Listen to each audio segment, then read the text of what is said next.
The year was 1885, and the bustling streets of Boston were filled with the sounds of carriages and chatter.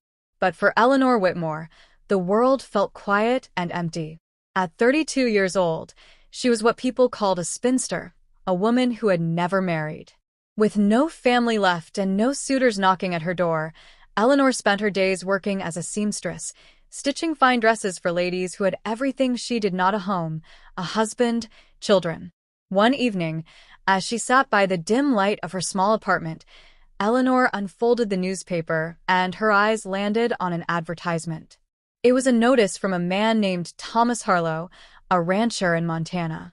He was a widower with a young son, and he was searching for a mail-order bride, a woman willing to travel west to marry him and help care for his child.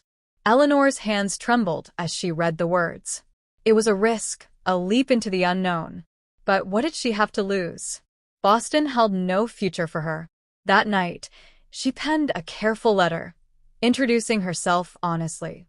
She wrote about her age, her skills in sewing and cooking, and her quiet hope for a family. Weeks passed before a reply arrived.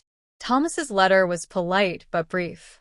He agreed to the arrangement, sending money for her travel. Eleanor's heart pounded as she packed her few belongings. She knew nothing of Montana, of Thomas, or of the little boy who would soon call her mother. But she boarded the train anyway, watching the city fade behind her. As the miles rolled by, Eleanor wondered if she was making a terrible mistake. But deep down, she clung to a fragile hope. Maybe, just maybe, this was her chance to belong somewhere, to be needed, to be loved. Little did she know, her journey was only beginning. The stagecoach rattled along the dusty Montana road, each bump sending a jolt through Eleanor's tired body. She pressed her face to the window, watching the endless plains roll by, so different from Boston's crowded streets. The air smelled like earth and wild grass, and the sky stretched wide and blue, bigger than any she'd ever seen. Her stomach fluttered. Soon, she'd meet Thomas Harlow, the man who might become her husband. When the coach finally lurched to a stop in a small frontier town, Eleanor smoothed her worn dress and adjusted her bonnet. Through the window, she spotted a man standing stiffly near the station toll, with a weathered hat shadowing his face. That must be him, her heart hammered as she stepped down, her boots sinking slightly into the dirt. Thomas Harlow removed his hat, revealing sharp features and eyes that scanned her up and down. For a breathless moment, neither spoke. Then his mouth tightened. "You're Eleanor?" His voice was flat, as if the word left a bad taste. She forced a smile, clutching her carpet bag. "Yes, Mr. Harlow. It's a pleasure to. You're older than I thought." The words landed like a slap. Eleanor's smile faltered. She had told him her age in the letters. Had he hoped she'd lied? Before she could reply, Thomas turned away. "Come on. The ranch is an hour's ride." He didn't offer to take her bag. The wagon ride was silent except for the creak of wheels. Thomas stared straight ahead, jaw set. Eleanor gripped the seat, stealing glances at the harsh landscape, barren but beautiful in a way that hurt her chest. "Is this to be my home?" When they reached the ranch, a small boy darted from the house. "Pa, you're back." He skidded to a stop, staring at Eleanor with wide, wary eyes. "This is Jacob," Thomas said shortly. "Mind your chores, son. She'll fix supper." Inside, the house was dim and cluttered. A cold hearth, unwashed dishes. Eleanor rolled up her sleeves, desperate to prove herself.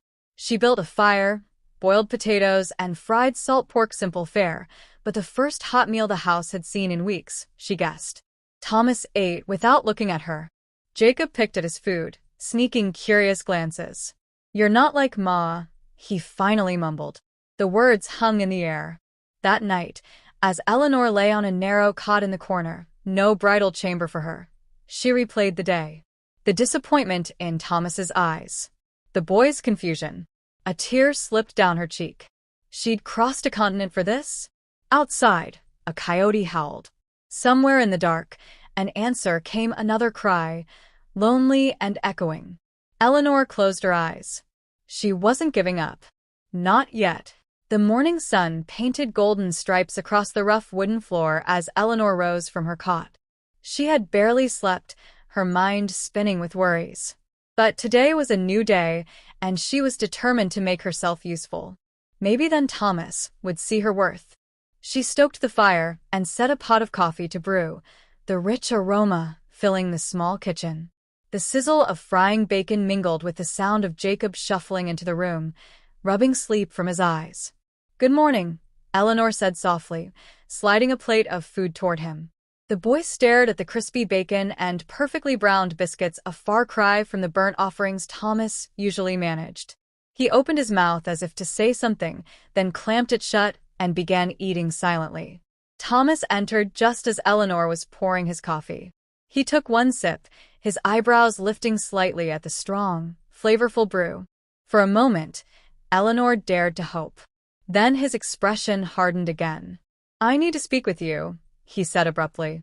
Eleanor's hands trembled as she wiped them on her apron. She followed Thomas outside where the morning air was crisp with the promise of autumn. "This isn't working," Thomas said without preamble, his eyes fixed on the distant mountains rather than her face. "You're a fine woman, Eleanor, but I'm too old," she finished quietly, the words tasting bitter on her tongue. Thomas shifted uncomfortably. "Jacob needs a mother who can keep up with him.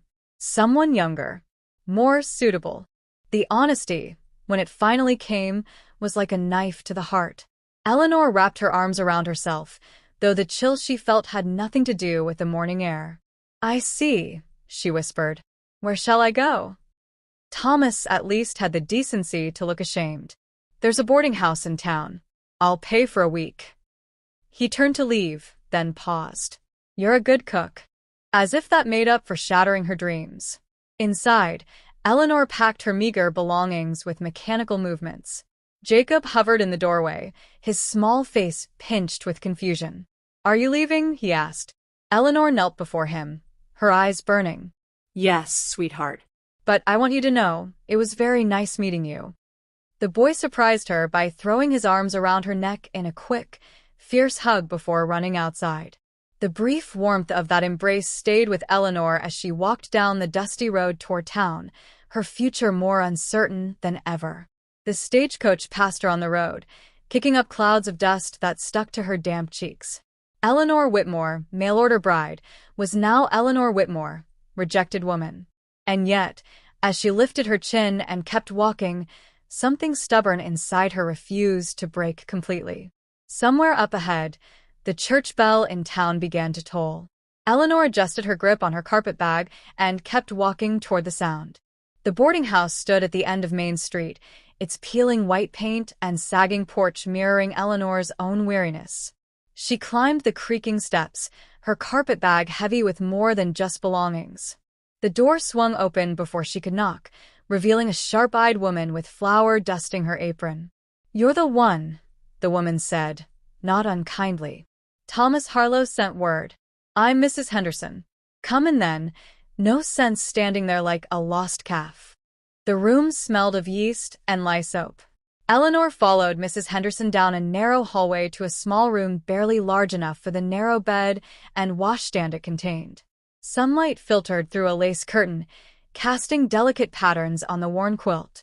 "Supper's at 6, Mrs. Henderson said, already turning to leave. "You'll find work, I expect? Town's got need for good hands." The door clicked shut, leaving Eleanor alone with the hollow feeling in her chest. She sat on the bed, its springs protesting, and stared at her reflection in the wavy mirror above the washstand. The woman looking back had shadows under her eyes, but her chin still lifted in quiet defiance. That afternoon, Eleanor walked the length of the town, each step a silent battle against despair. The mercantile, the livery, the dress shop. At each stop, she asked after work, her voice growing steadier with each rejection. The blacksmith shop came last, its open doors revealing glowing coals and the rhythmic clang of hammer on anvil. Eleanor hesitated at the threshold, watching the smith's broad back as he worked. Sweat darkened his shirt between powerful shoulder blades as he bent over his task. When he turned and saw her, The blacksmith set down his tools with surprising gentleness. Up close, he was younger than she expected, perhaps 35, with kind eyes that crinkled at the corners. "Can I help you, ma'am?" His voice was deep but not unkind. Eleanor's practiced speech faltered. I'm looking for work. Any work." Something in her tone must have betrayed her situation, because his expression softened. "Daniel Carter," he said, wiping soot-streaked hands on his leather apron before extending one. "And you must be Eleanor Whitmore." Her surprise must have shown because he added, "Small town. News travels." Instead of pity, she saw only quiet understanding in his gaze. "My sister Ruth runs the dress shop down the way," he continued. "She's been needing help with mending and such. Might be worth asking." That evening, as Eleanor sat in Mrs. Henderson's kitchen peeling potatoes for her keep, she thought of Daniel Carter's unexpected kindness. The way he'd looked at her not with judgment, but with simple human recognition. Outside, the first stars appeared in the violet sky, and for the first time since stepping off the stagecoach, Eleanor felt something like hope stir in her chest. Tomorrow, she would visit the dress shop. Tomorrow, she would begin again. The dress shop smelled of lavender and new cotton when Eleanor pushed open the door the next morning.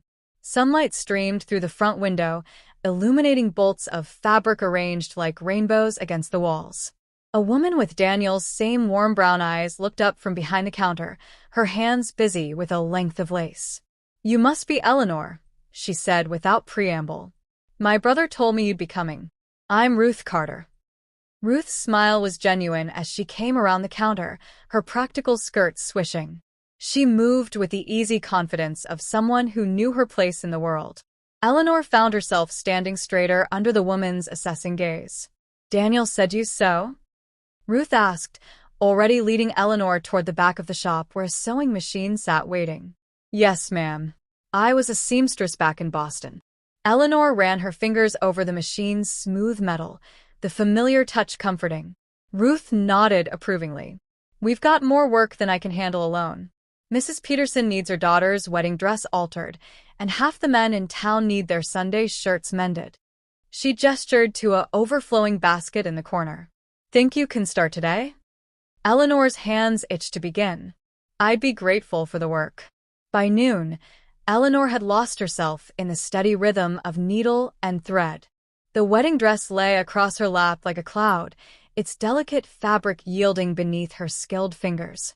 The shop bell jingled occasionally as customers came and went, their voices murmuring pleasantly through the thin walls.